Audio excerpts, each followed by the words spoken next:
బోటి curry smell రాకుండా function style ఎలా తయారు చేసుకోవాలో చూపించబోతున్నాను. వండడం కూడా చాలా ఈజీగా అయిపోతుంది.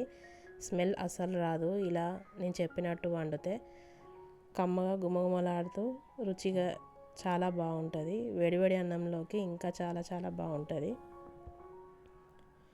అలా నోట్లో అన్నం కలుపుకొని పెట్టుకుంటే చాలా చాలా టేస్టీగా ఉంటుంది. నీళ్ళు ఊరాల్సిందే. బోటి అయితే ఫస్ట్ కొంచెం శుభ్రంగా క్లీన్ చేసుకున్నాను. బోటి క్లీన్ చేసుకున్నాక తర్వాత దొడ్డుప్పు వేసుకొని ఇలా మొత్తం కలుపుకోవాలి.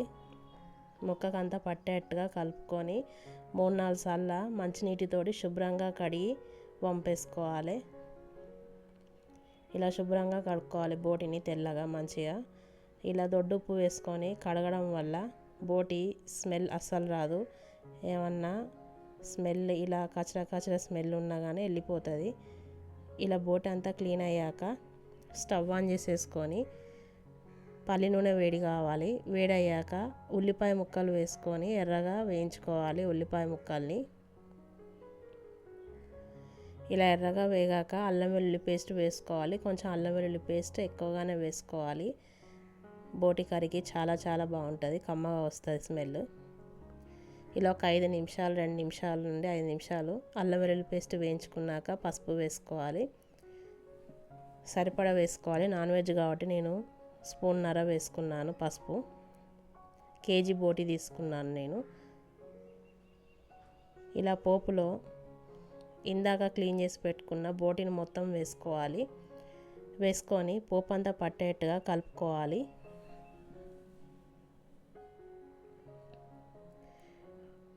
బోటి ఒక్కొక్కసారి ముదురుదైతే ఉడకడానికి టైం పడుతుంది.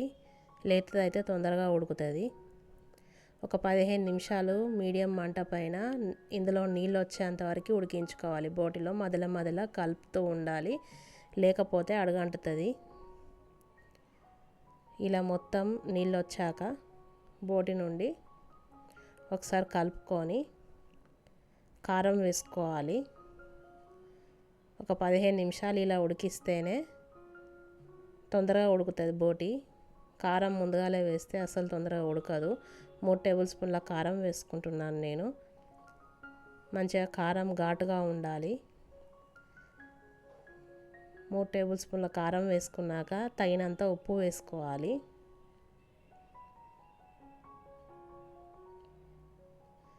తర్వాత వేయించిన ధనియాల పొడి వేసుకోవాలి.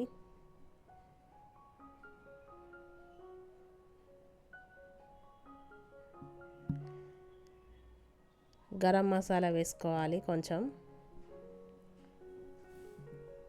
వేసుకొని మొత్తం కలుపుకోవాలి. కలుపుకున్నాక బోటి ఉడకడానికి కొద్దిగా నీళ్ళు అవసరం పడతాయి కాబట్టి నేను నీళ్ళు బోటి ఉడకేటట్టుగా సరిపడా పోస్తున్నాను. సరిపడా పోసి మూత పెట్టుకొని బోటి మెత్తగా ఉడికేంత వరకు ఉడికించుకోవాలి. ఒకవేళ బోటి ముదిరిందైతే కుక్కర్లో వేసి ఒక 5-6 విజిల్స్ ఇచ్చుకోవాలి. ఇలా ఉడుకుతుండగా కొత్తిమీర వేసుకోవాలి. దించే ముందు ఒక 5 నిమిషాలు దించుతామనగా కొత్తిమీర వేసుకోవాలి. వేసుకొని ఒక 5 నిమిషాలు ఉడికించి స్టవ్ ఆఫ్ చేసేసుకోవాలి.